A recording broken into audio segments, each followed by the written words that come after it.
सुखदं केवलं ज्ञानमूर्ति द्वन्द्वातीतं गगनसदृशं तत्त्वमस्यादि लक्षणम् एकं नित्यं विमलमचलं सर्वधी साक्ष्यभूतं भावातीतं त्रिगुणरहितं सद्गुरुं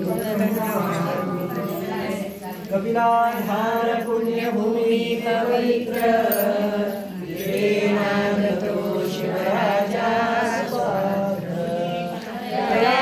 ठविता महापुण्यराशी नमस्कार माझा सुनोदेश्वराशी संत शिरोमणी स्वामी महाराज की जय सद्गुरु रामचंद्र महाराज की जय वंदे सत्यम शिवम शंकरम सद्गुरु नागेशम वीरपीठेशा गुरुनागेशा मानवमठवासम ब्रह्मांडाचा नायक आदि शिवप्रभू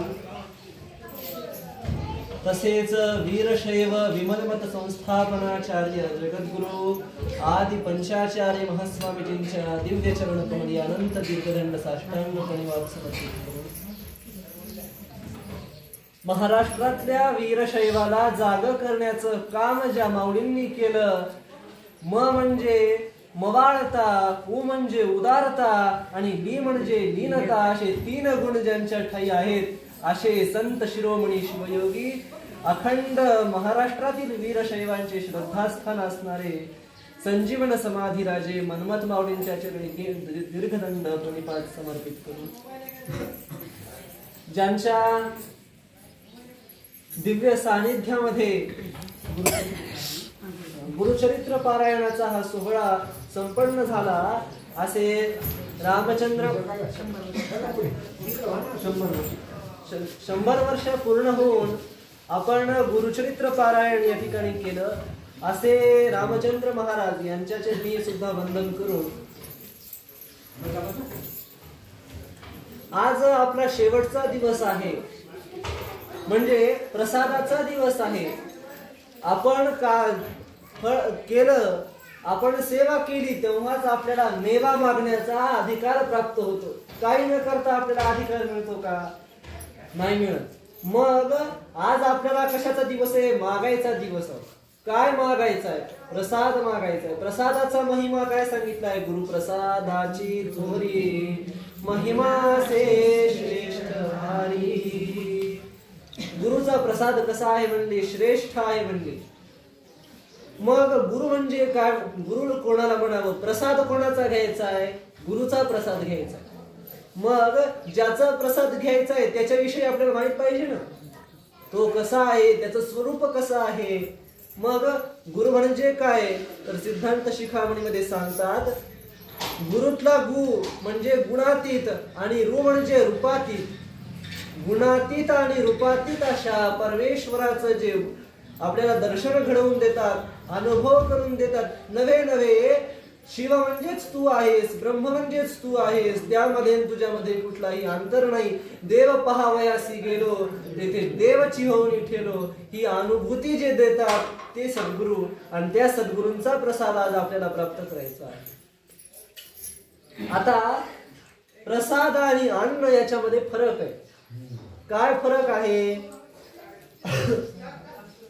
आता आपण गुरु महाराजांकडे जाताना काय घेऊन जातो? नारळ घेऊन जातो, फळ घेऊन जातो. ते जाताना आपल्याला एखादा माणूस भेटलं तर आपण काय म्हणतो?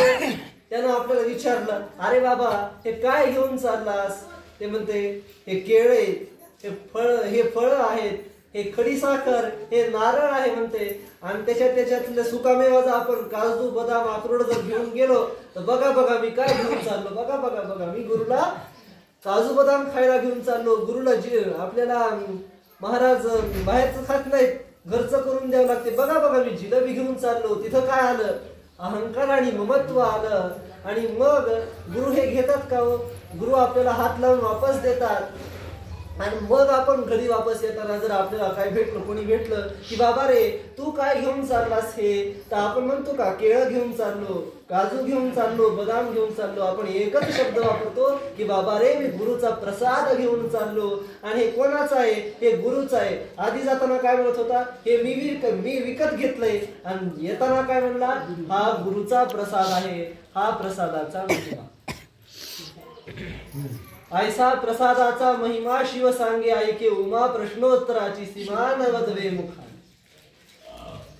त्याची सीमाच नाही, प्रसादाच्या महिमेला सीमा नाही. असा हा उत्तम प्रसाद आज आपल्याला प्राप्त करायचा आहे. आणि मग हे गुरु आणि ह्या गुरुचा प्रसाद घेतल्यावर आपल्याला काय बदल होतो, काय परिणाम होतात ते सांगतात. स्वामीचा नाश होय षडरिपूचा. काय होतंय म्हणले लक्ष्मण महाराज? काय म्हणले हो? प्रसाद घेताची स्वामीचा नाश होय षडरिपूचा. षडरिपू जे आहेत त्याचा नाश होते म्हणले. मग स्वामीचा प्रसाद, स्वामी म्हणजे कोण?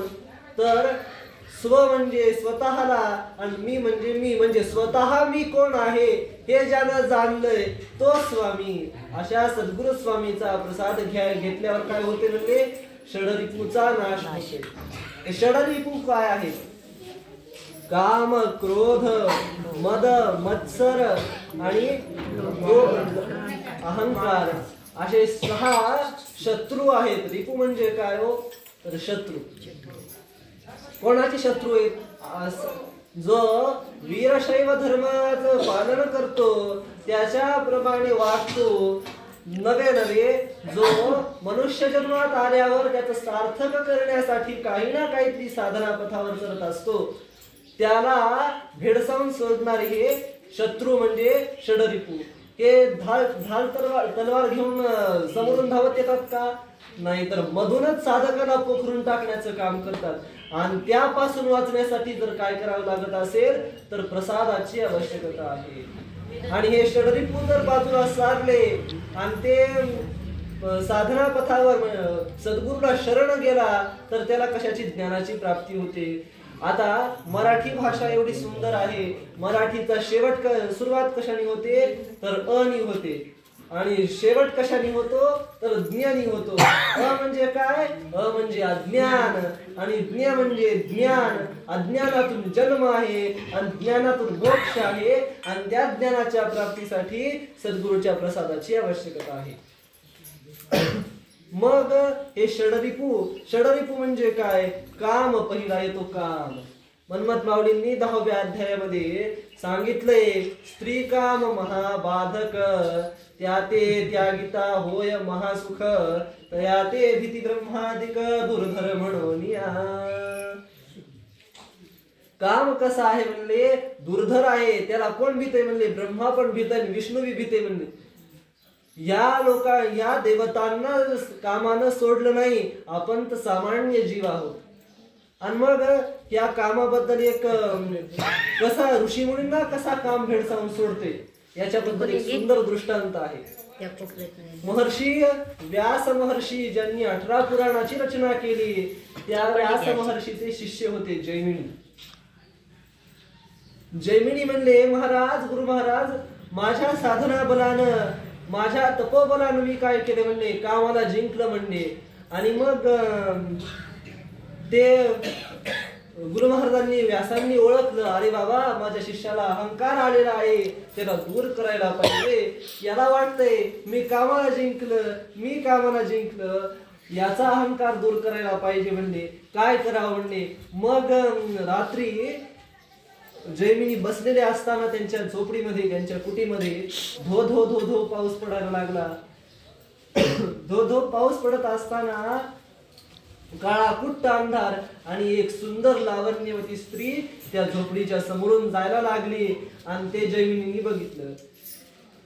जैमिनी म्हणतात, अगं इतकी सुंदर लावण्यवती आहेस, तुला पाऊस लागत आहे, तुला त्रास होत आहे, तू काय कर म्हणले? आमच्या कुटीमध्ये ये म्हणले.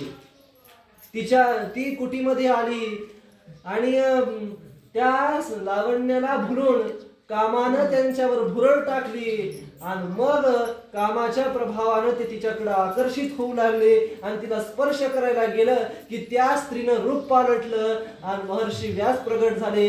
बघ म्हणले, तू कामाला जिंकलं म्हणत होतास, कामानंच तुझ्यावर ताबा मिळवलाय, तू कामाला जिंकलं नाही. म्हणून हे असे ऋषी मुनींना सुद्धा यानं सोडलं नाही.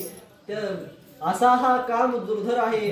तो काम जिंकण्यासाठी काय लागतं तर गुरुप्रसाद घ्यावा लागतो. दुसरा पहिला झाला काम, दुसरा क्रोध आहे. क्रोधाचं लक्षण माऊलींनी काय सांगितले? इच्छिले काम पूर्ण न होता चित्ते, महाचरफडीचे भरते, शुद्ध क्रोध म्हणोतया ते, कामाचा पुत्र क्रोध तो. बरोबर आहे ना?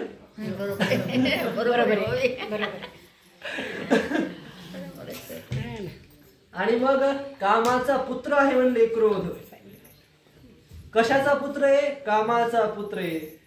कामापासून क्रोधाची उत्पत्ती होते. आणि कामाची उत्पत्ती कशामधून होते तर अपेक्षेमधून कामाची उत्पत्ती होते. मला हे पाहिजे, मला ते पाहिजे, ज्या इच्छा आहेत त्या इच्छेमधून कामाची निर्मिती होते. आणि तो काम जर प्रबळ झाला तर त्या कामाचा परिणाम म्हणून कशाची उत्पत्ती होते? क्रोधाची उत्पत्ती होते. ठरवलेलं काम, इच्छिले काम पूर्ण न होता चित्ते, ठरवलेलं काम जर पूर्ण झालं नाही आणि त्याच्या विरुद्ध काही घडलं तर काय होतंय हो? माणसाला क्रोध येते. तो कोणता क्रोध आहे? शुद्ध क्रोध म्हणून तया ते, कामाचा पुत्र क्रोध होते. मग असा क्रोध याचं निवारण करण्यासाठी कशाची आवश्यकता आहे तर गुरुच्या प्रसादाची, सद्गुरूची आवश्यकता आहे. आणि मग या क्रोधाविषयी एक सुंदर कथा सांगितली जाते. रेणुका मातेचे पती कोण होते? जमदग्नी ऋषी रेणुका मातेचे पती होते. इतका क्रोध, बापरे! त्यांच्या क्रोधाला कोण भीत होतं? सगळे देव त्यांच्या क्रोधाला भीत होते. जमदग्नी ऋषीला क्रोधाला, बापरे! ते लांबच बरं आहे तसलं माणूस म्हणत होते. दुरून डोंगर चांगले. मग ते राग त्या क्रोधानं त्यांच्यावर पकड जमवली आणि मग इतका क्रोध आला की त्यांनी रेणुका मातेला काय केलंय? शाप दिला होता की बाई तुझा देहत्याग होईल. मग त्यांना पश्चात्ताप होऊ लागला. पश्चात्ताप देगा देवा, जेणे घडो तुझी सेवा. पश्चात्ताप झाल्याशिवाय माणसाला काय बरोबर काय चूक कळत नाही. आणि मग असा पश्चात्ताप जमदग्नी ऋषीला झाला. म्हणले त्यांना त्यांच्यावरच राग आला, क्रोध आला की म्हणले मी हे काय केलं? रेणुका मातेला माझ्यापासून मी दूर केलं, माझ्या बायकोच माझ्यापासून दूर गेली, माझ्याकडून भरपूर मोठी चूक झालेली आहे. मग हा क्रोधच त्यांना म्हणू लागला की अरे बाबा, जमदग्नी ऋषी म्हणू लागले की क्रोधा, अरे तू माझ्यापासून लांब हो. क्रोध त्यांना म्हणाला की अरे बाबा, मी तर सगळ्यांजवळ आहे, बाईजवळ आहे, माणसाजवळ आहे, साधू संतांजवळ आहे, नवे तर देवाजवळ आहे. देवाजवळ सुद्धा क्रोध आहे म्हणले.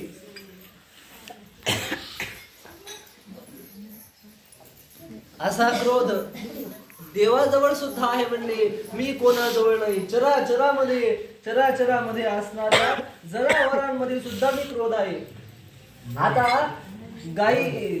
दोन गायी जर असल्या, एकाच ठिकाणी चारा असला आणि त्या ठिकाणी जर एकाच गायीला सगळं भेटू लागलं तर दुसऱ्या गायीला तिच्यावर राग येते. म्हणून जडजीवामध्ये सुद्धा, गुराढोरामध्ये सुद्धा म्हणले क्रोध आहे.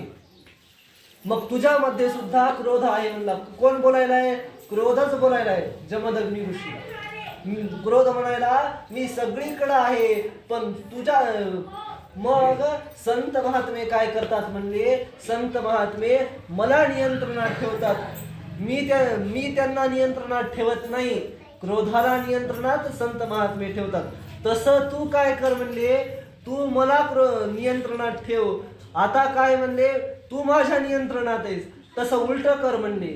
तू माझ्या नियंत्रणात राहण्यापेक्षा मी तुझ्या नियंत्रणात राहील असं कर म्हणले. आणि तो क्रोध नियंत्रणात कशामुळे राहतो? सद्गुरूच्या प्रसादामुळे राहतो. काम झाला, क्रोध झाला, लोभ. लोभ हा अत्यंत मोठा दुर्गुण आहे. लोभी माणूस कधीच सुखी राहत नाही.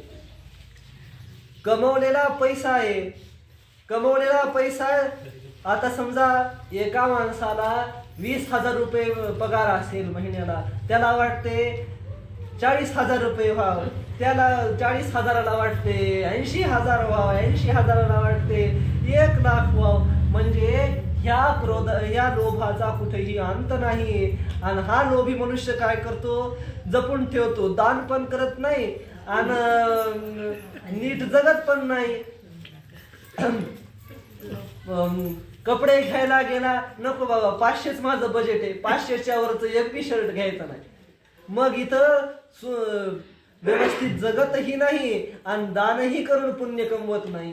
मग आपण कमावलेल्या पैशामध्ये 4 वाटेकरी असतात. सिद्धांत शिखामणीमध्ये सांगतात 4 वाटेकरी आहेत. पहिला आहे धर्म, दुसरा आहे राजा, तिसरा आहे चोर आणि चौथा अग्नी. हे 4 वाटेकरी आहेत. म्हणजे 4पैकी एकाला तरी आपलं धन द्यावंच लागते. म्हणले नाही तर कोणीतरी येऊन घेऊनच जाते. ते काय आपल्या जवळ टिकत नाही.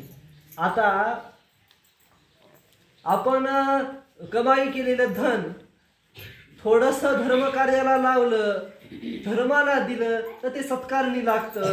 आणि ते लोभी माणूस जर खूपच चिकट असेल तर ते माणूस म्हणते नाही मला अजून खूप कमवायचंय म्हणून हे साठवून ठेवतो. एकदा कमवून ठेवलं की मग दान करून टाकतो. हे असं लांबवत जाते. मग काय येते? राजा येते.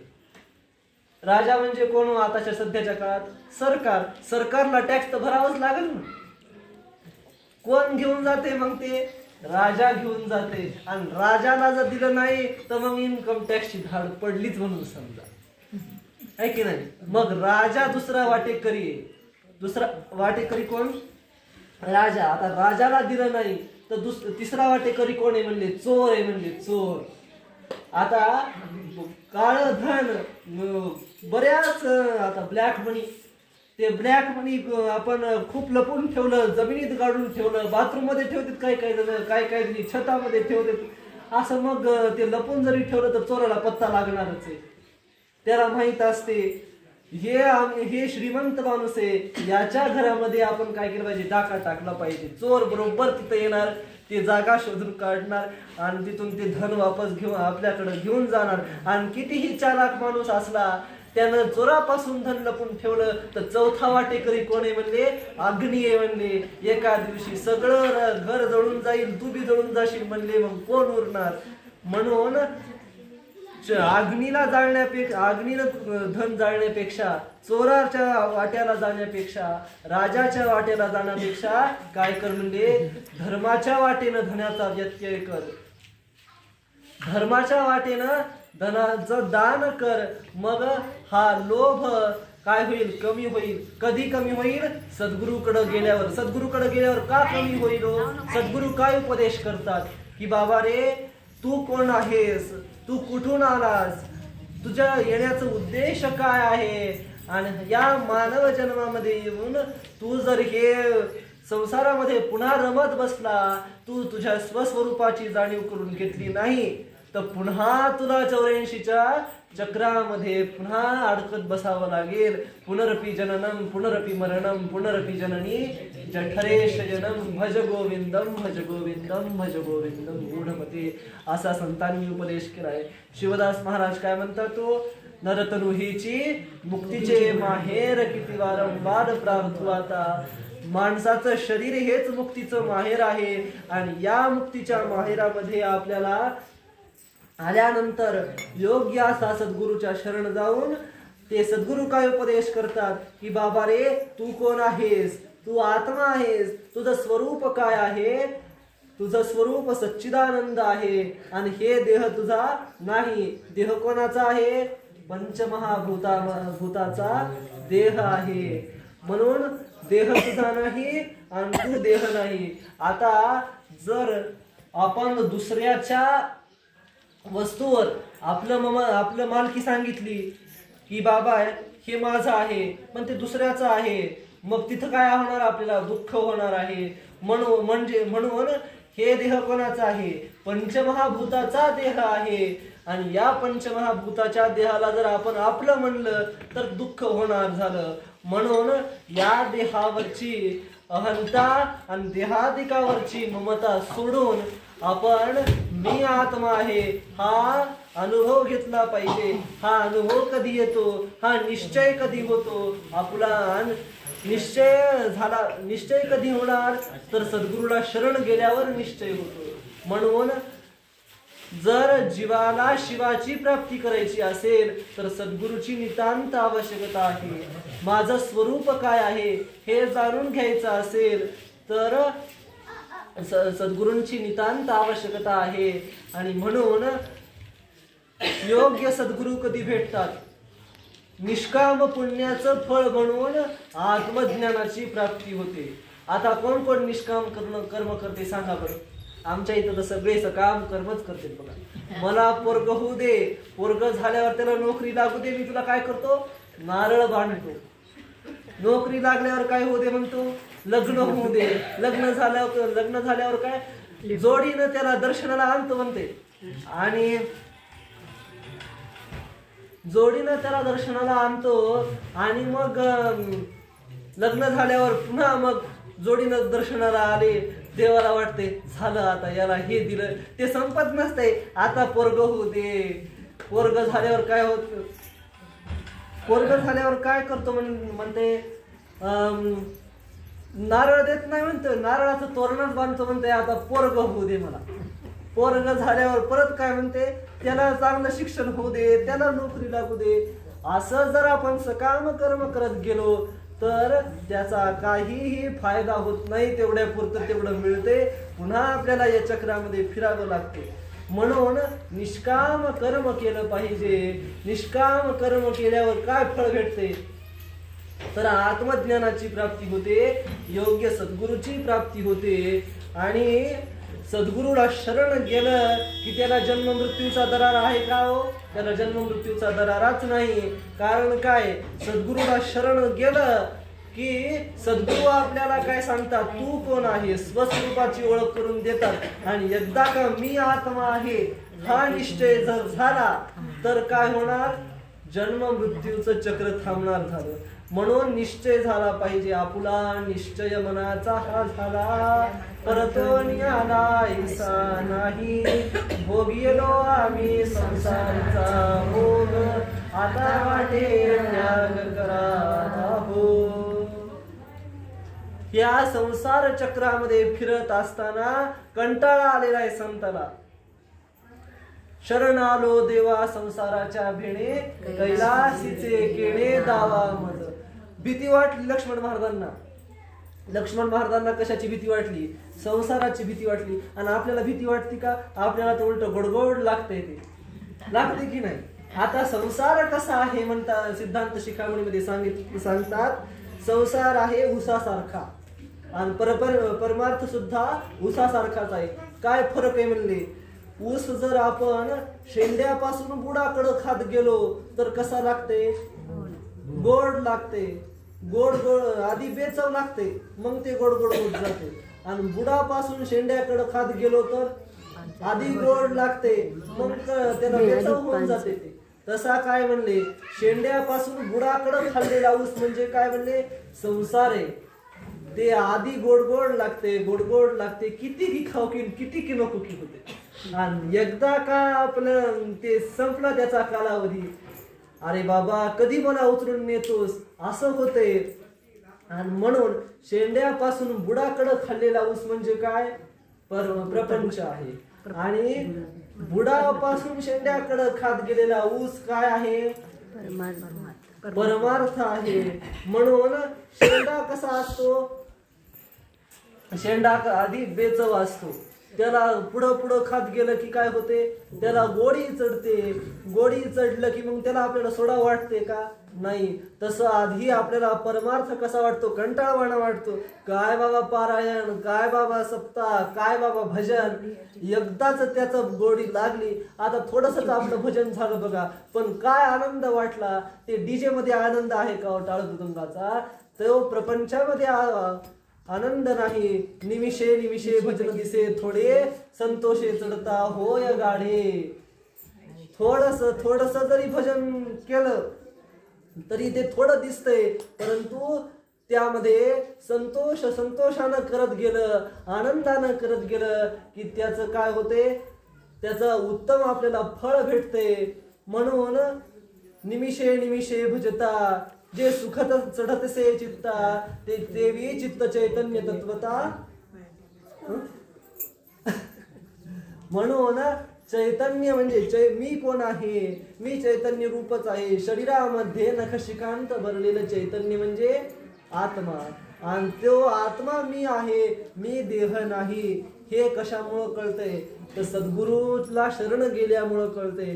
सद्गुरूला एकदा शरण गेलं, सद्गुरूशी शरण जाता उपदेशितो शिवबोध तत्वता, अष्टावर्णाची महत्ता क्रियेसहित सांगेतो. तो काय सांगतो म्हणले? शिवबोध सांगतो. शिवबोध म्हणजे काय? मी कोण आहे? मीच शिवच आहे ना. शिवोहम शिवोहम शिव केवलोहम. मी शिवच आहे.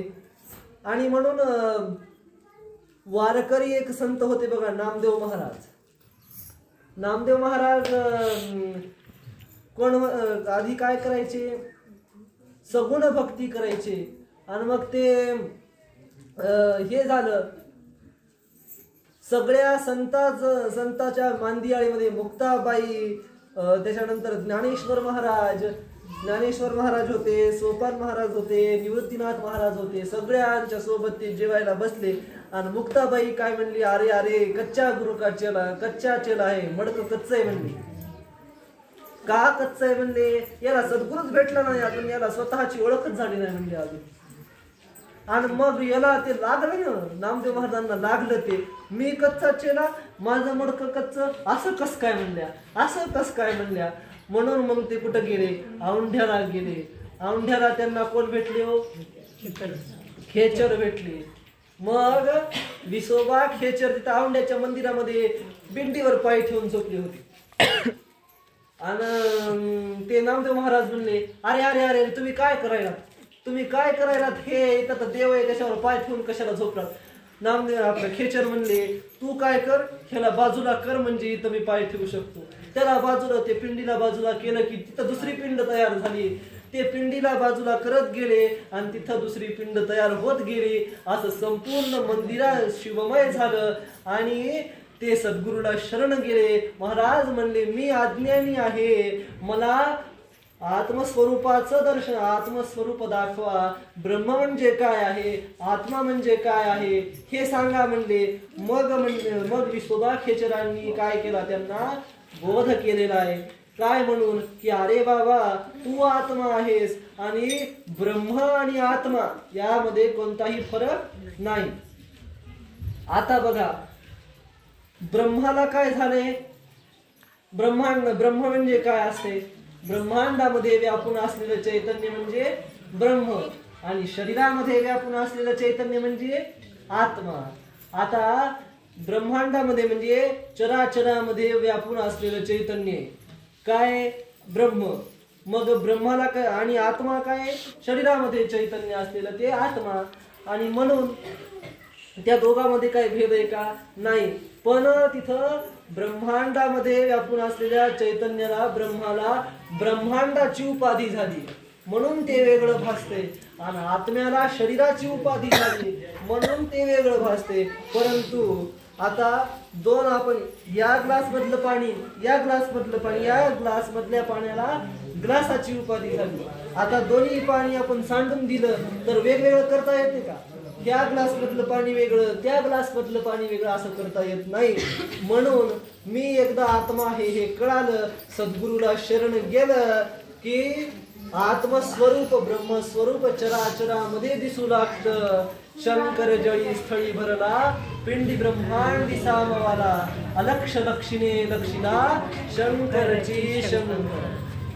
म्हणून एकदा का साचा मी आत्मा आहे कळालं, तेच कळण्यासाठी कोणाकडे जावं लागते? सद्गुरूंकडे जावं लागते. दुसऱ्याकडे गेल्यावर कळते का हो? दुसऱ्याकडे गेल्यावर कळत नाही. दुसरे म्हणते तू काय आत्मा आत्मा करायला, आधी प्रपंच बघ, आधी संसार बघ आणि मग ते कर म्हणते. आणि नंतर ते कधी करायचं? संत आपले ज्ञानेश्वर महाराज सांगतात, बालपणी खेळी रमलो तारुण्य नासले, वृद्धपणी देवा आता दिसे पैल तीरण, कैवल्याच्या चांदणाऱ्या भुकेला चकून. शेवटपर्यंत ते कैवल्याचं चांदणं त्याला भेटतच नाही. कारण काय? बालपणी खेळामध्ये रमलाय, तरुणामध्ये विषय विलास, मी तरुण विषय विलास भोगता, अशी तारुण्याची वाई अवस्था. असा हा तरुण विषय विलासामध्ये रमला आणि वृद्धपणी ऐकू येत नाही, चलता येत नाही, दिंडीला जाता येत नाही, भजन बी करता येत नाही, प्रवचन ऐकता येत नाही, पारायण बी करता येत नाही, बसा. म्हणून ते काय झाला? आत्मस्वरूप ते चैतन्यात चकोर आहे, चांदणं आहे, त्याला ते भुकेलाच राहिले. म्हणून जेव्हा आपल्याला कळालं की अरे बाबा सद्गुरूला शरण गेलं पाहिजे, तेव्हा तात्काळ आपण काय केलं पाहिजे? सद्गुरूला शरण गेलं पाहिजे. आणि माऊली काय सांगतात? सद्गुरुसी शरण जाती अथवा जाऊ जे म्हणती, त्यासी असे हा संसार ऐसा म्हणे तो महार म्हणून सांगितले. सद्गुरूला शरण गेल्यावर संसार उरतच नाही. संसार म्हणजे काय? मुलं बाळ शिक्षण नोकरी म्हणजे संसार नाही, तर जन्म मरणाचं चक्र म्हणजेच संसार. आणि या जन्म मरणाच्या चक्रातून आपल्याला कोण सोडू शकत असेल तर ते सद्गुरू सोडतात. सद्गुरू म्हणजे काय? सत्य वस्तूचं ज्ञान करून देणारे सद्गुरू. सत्य वस्तू काय? फक्त आत्मा ब्रह्म हेच सत्य वस्तू, बाकी सगळं असत्य आहे. आत्मा हा नित्य आहे आणि बाकी सगळं अनित्य आहे, असा जे बोध करतात ते सद्गुरू. आणि त्या तशा सद्गुरूला आपण शरण गेलं पाहिजे. आणि त्या सद्गुरूच्या प्रसादानं आपल्याला काय होते? जन्म मृत्यूच्या चक्राची आपली सुटका होती म्हणतात. आता हे आपण काय करतोय? पारायण करतो, भजन करतो, कीर्तन करतो, प्रवचन ऐकतो, पदयात्रा करतो, तीर्थयात्रा करतो. कशासाठी करतो? कशासाठी करतो बरं? काहीतरी मिळावं म्हणूनच करत असो ना. काय मिळावं? की अरे बाबा हा जन्म आपला चांगला गेलाय, आता निष्काम कर्म कर किंवा सकाम कर्म, निष्काम कर्म करून मोक्षाची प्राप्ती करून घे. नवे तर निदान चांगला जन्म तरी पुढचा प्राप्त करून घे. म्हणून आपण काय करतो? ही शिदोरी बांधतोय. कशासाठी? आपल्या पुढच्या प्रवासासाठी आपण ही शिदोरी बांधत आहोत. ही शिदोरी पुढे बांधली नाही तर काय होणार आहे? मग आपल्याला खेकडा, मांजर, कुत्रा असे नीच योनीतले जन्म भेटतात. म्हणून आपण ही पुण्यकर्माची शिदोरी बांधून ठेवली पाहिजे. आता एक सुंदर असा दृष्टांत आहे बघा. एक पुण्यवान घर होतं, नित्य परम रहस्य पारायण होत होतं, कपिलधारची पदयात्रा नित्य होत होती, 3 वेळेस इष्टलिंग पूजा होत होती. अशा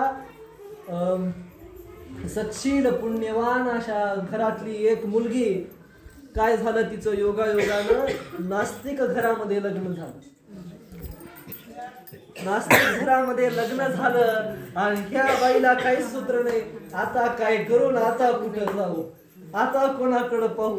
हे इथं देव नाही, धर्म नाही, कोणत्या संताचं घरी आगमन नाही.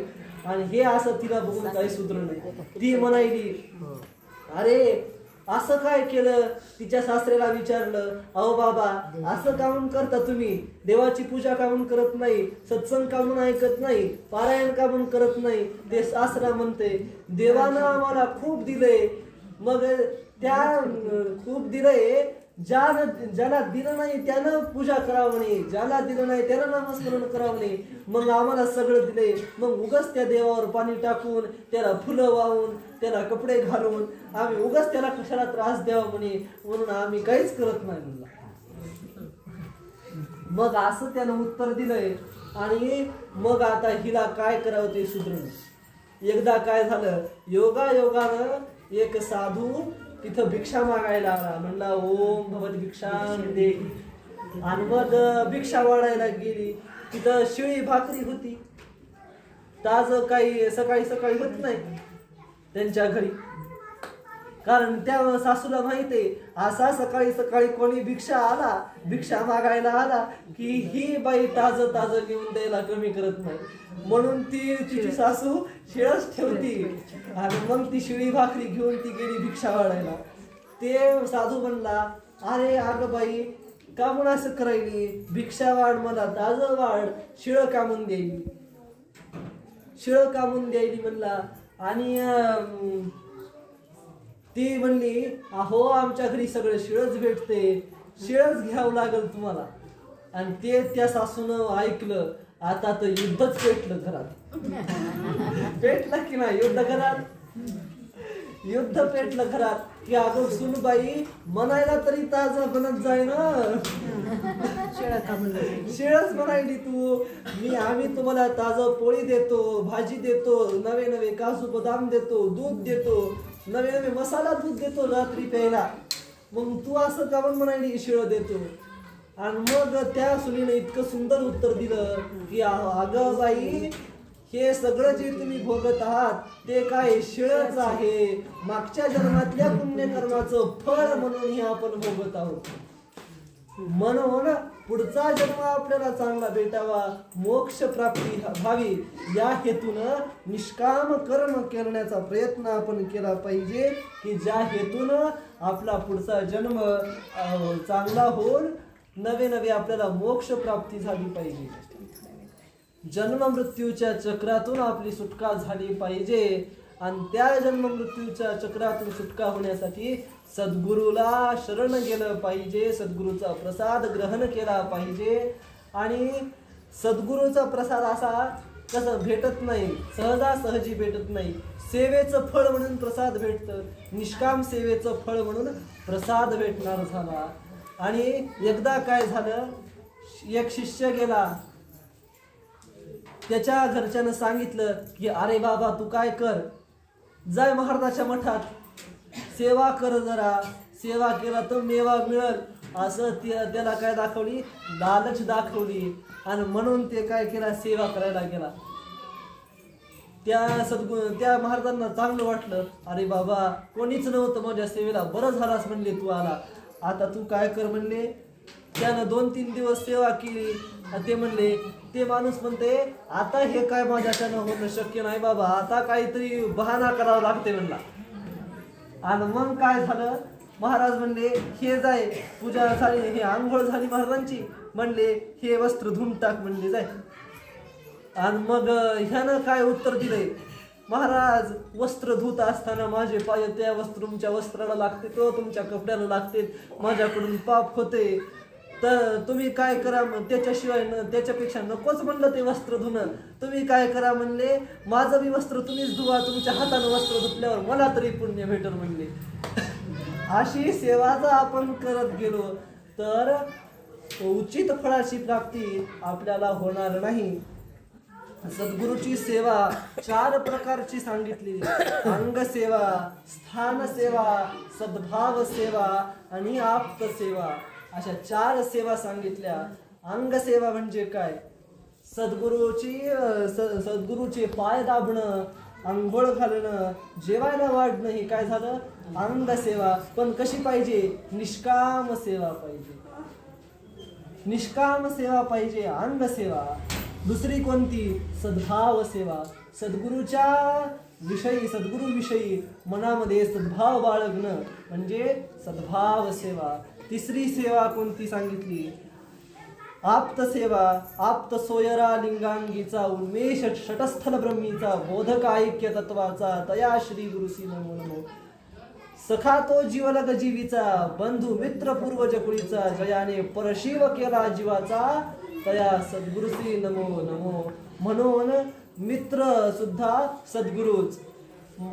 सद्गुरु मित्र आहे, सद्गुरु सोयरा आहे, सद्गुरु आई आहे, सद्गुरूच वडील आहेत. असं सगळे जे नातेसंबंध आहेत ते सद्गुरूच्या ठिकाणी पाहणं म्हणजे आप्तसेवा झाली. चौथी सेवा कोणती सांगितली तर आप्तसेवा, अंगसेवा, स्थानसेवा आणि सद्भाव सेवा. स्थानसेवा म्हणजे काय तर सद्गुरू ज्या ठिकाणी राहतात त्या ठिकाणाची स्वच्छता करणं, झाडून काढणं, स्वच्छता करणं, सद्गुरूला हवं नाही ते बघणं म्हणजे काय झाली स्थानसेवा. आणि या सगळ्या सेवेचं, निष्काम सेवेचं फळ म्हणून काय होते आत्मज्ञानाची प्राप्ती होते, ज्ञानप्रसादाची प्राप्ती होते. आणि त्या ज्ञानप्रसादाच्या प्राप्तीचं फळ काय सांगितलंय, सद्गुरुसी शरण जाती अथवा जाऊ जे म्हणती त्यासी आहे हा संसार, ऐसा म्हणे तो महार. त्याला संसार नाही. आणि हा प्रसाद घेतल्यावर काय होते, लक्ष्मण म्हणे घ्या हो जन्म मृत्यू चुकवा हो. त्या प्रसादाच्या फळानं काय होते, जन्म मृत्यू रूपी चक्राचं काय होते खंडन होते. म्हणजे जन्म मृत्यू उरतच नाही. जन्म मृत्यू तेथे केवडियाचे, कर्तव्य पुसले यमकाळाचे, नाम नाही संसाराचे, ऐसे केले कृपाळूचे. कोणाच्या कृपाळूपणानं झाले, सद्गुरूच्या कृपाळूपणानं झाले. सद्गुरू कसे पाहिजे, श्रोत्रिय पाहिजे, कृपाळू, ब्रह्मनिष्ठ, दयाळू सद्गुरू पाहिजे. म्हणून त्या कृपाळू सद्गुरूला शरण गेला की जन्म मृत्यूचा दरारा उरतच नाही. जन्म मृत्यूचा दरारा अशैवा लागी निर्धारा, नेमिले असे यमकिंकरा, शिक्षा द्यावया प्राणियासी. म्हणून सद्भक्ताला यमाची भीती आहे का, ज्यानं सद्गुरूचा अंगीकार केला, जो सद्गुरूला शरण गेला त्याला यमाची भीती नाही. म्हणून सद्गुरूला शरण जाऊन मी कोण आहे, माझं काय आहे आणि माझं स्वरूप काय आहे, मी कुठून आलो आणि कुठं जायचंय हे आपण विचार केला पाहिजे. आपुली आपण करा सोडवण, संसार बंधन तोडावे की. म्हणून असं कोणाला झालंय हो, लक्ष्मण महाराजांना झालं. म्हणूनच त्यांनी अभंग लिहिले. आता लक्ष्मण महाराज कोण होते, लक्ष्मण महाराज होते संत. ते हिमालयात जाऊन बसले का हो, जप तप करत बसले का नाही, तर संसार करत करत एक सुखी संसार होता. कोण मुलगी होती, बायको होती, असा सुखी संसार त्यांचा, आष्टीला त्यांचा संसार सुरू होता. आणि एका सावकाराच्या दुकानामध्ये सावकाराकडे ते काय करत होते, नोकरी करत होते. सावकाराकडे नोकरी करत असताना हिशोबामध्ये थोडीशी गफलत झाली आणि त्या सावकारानं त्यांना नाही ते बोललं. लक्ष्मण महाराजांनी विचार केला की अरे बाबा, मी रात्रंदिवस याच्यासाठी झटतो आहे, काम करतो आहे, परंतु यानं तर एका झटक्यामध्ये मला नाही ते बोलायला काय करावं. संत शिरोमणी स्वामी महाराज की जय. मग यानं काय केलं, लक्ष्मण महाराज म्हणतात की याच्यासाठी मी दिवस रात्र झटत आहे, परंतु यानं तर मला झुगारून टाकलं, झटकारून टाकलं, आता काय करावं म्हणले. म्हणून वैराग्याची प्राप्ती झाली. वैराग्य म्हणजे काय असतं, या लोकातल्या आणि परलोकातल्या भोग भोगण्यासंबंधीने इच्छेचे राहित्य, त्याला म्हणावं वैराग्य. वैराग्य या शब्दाची फोड केली तर वी अधिक राग असा संधी होते. वी म्हणजे काय नाही आणि राग म्हणजे काय प्रेम. संसाराविषयी ज्याला प्रेम नाही तो वैरागी. असं वैराग्य लक्ष्मण महाराजांना प्राप्त झालं. म्हणून आपण काय म्हणतो त्यांना वैराग्य मूर्ती म्हणतो. असं वैराग्य लक्ष्मण महाराजांना प्राप्त झालं आणि ते सद्गुरूच्या शोधाकडे शोधायला निघाले. आणि शोधत शोधत शोधत शोधत कुठं आले? साखरखेड्याला आले. आणि तिथं एक वाटसरू भेटला. त्यानं विचारलं की अरे बाबा तुम्ही कुठं जात आहात? सद्गुरूंना उत्तर दिलंय लक्ष्मण महाराजांनी की मी मायापुरीवरून आलोय. आणि कुठं जायचं म्हणले? उदासपुरीवरून जायचंय. मी मायापुरीवरून आलो आणि उदासपुरीला जायचं असं त्यांनी उत्तर दिलं. आणि अशा लक्ष्मण महाराजांना निष्काम सेवेचं फळ मिळून जगद्गुरु प्रसिद्ध महास्वामीजींची कृपा प्रसाद त्यांना प्राप्त झाला. लक्ष्मण महाराजांच्या जिभेवर प्रसिद्ध महास्वामीजींनी बोट ठेवलं आणि लक्ष्मण गाथाचा रचना त्यांनी केली. अशा सद्गुरूच्या प्रसादाचं एक फळ. काय फळ आहे? लक्ष्मण म्हणे घ्या हो जन्म मृत्यू हो प्रसाद घेताची स्वामीचा नाश होय. असा प्रसाद घेतल्यावर काय होते? जन्म मृत्यूचं निवारण होते. मी तू पुन्हा उरत नाही. का उरत नाही? सद्गुरूनं बोध करून दिला. तू कोण आहे? तू आत्मा आहे. आणि समोरचं कोण आहे? तर आत्माच आहे. म्हणून तुझ्यात आणि समोरच्या मध्ये भेद नाही. भेद नाही असं सांगितलं. आता एक मजेशीर एक दृष्टांत देतो आणि माझ्या वाणीला विराम देतो. आता इथं एक संताचं प्रवचन सुरू होतं. याच विषयावर ते बोलू लागले. तुझा आत्मा आणि समोरच्याचा आत्मा एकच आहे म्हणले. काहीच फरक नाही त्याच्यात. तुझं स्वरूप तेच समोरच्याचं स्वरूप आहे म्हणले. ममात्मा सर्व भूतात्मा. याबद्दल ते विवेचन करू लागले, निरूपण करू लागले. ब्रह्म चराचरामध्ये व्यापून उरले म्हणले. ब्रह्मांडामध्ये व्यापून असलेलं चैतन्य म्हणजे ब्रह्म आहे म्हणून त्यांनी सांगितलं. आणि असं ब्रह्मस्वरूप असाच आत्मस्वरूप हे तूच आहेस. आणि तुझं आणि समोरच्याचं स्वरूप काय आहे?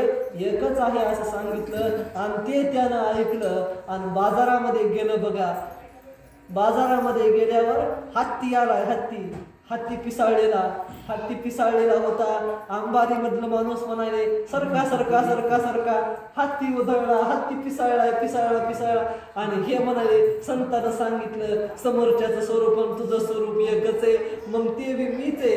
मग ते मला कसा त्रास देईल म्हणले. आणि हे ताट उभं टाकले बघा त्याच्या समोर, हत्तीच्या समोर. आणि हे हत्ती त्याला तुडून गेला. आणि मग काय झालं? संताकडे गेले तर तुम्ही म्हणले महाराज तुम्ही काय म्हणले? समोरच्याचं स्वरूप आणि तुझं स्वरूप एकच आहे असं सांगितलं. आणि ते हत्ती मला तुडून गेला. आणि महाराज म्हणले अरे हा अंबारीवरचा ते माणूस सांगत नव्हता का म्हणला तुला? हा सरका हत्ती उधळला, हत्ती पिसाळला. हो मला सांगत होता. आणि महाराज म्हणले मग समोरच्याचं ते अंबारीतलं माणूस तुझं स्वरूप एकच नाही का? त्याचं ऐकावं म्हणतात नाही. तसं म्हणून दृष्टीमध्ये काय करावं? अद्वैत भावना ठेवावी. दृष्टीमध्ये काय करावं? समोरच्याचं स्वरूप आणि माझं स्वरूप एकच आहे असं भावना ठेवावी. आणि आपण आपला प्रपंच करत राहावा. प्रपंचामध्ये जर अद्वैत आणलं तर धांदल उडते. समोरच्याचं स्वरूप माझं स्वरूप एक म्हणलं तर यानं मला पैसे दिले नाही, यानं उधार ठेवले तर मग त्याचं स्वरूप माझं स्वरूप एकच आहे, राहू दे त्याच्याकडे पैसे असं म्हणल्यावर प्रपंच घडत नाही. म्हणून दृष्टीमध्ये अद्वैत भावना पाहिजे आणि व्यवहारामध्ये द्वैत भावना पाहिजे. परमार्थ कसा करावा? तर विचारानं परमार्थ करायला पाहिजे. विचारानं परमार्थ करावा. विचार कोणाचा करावा?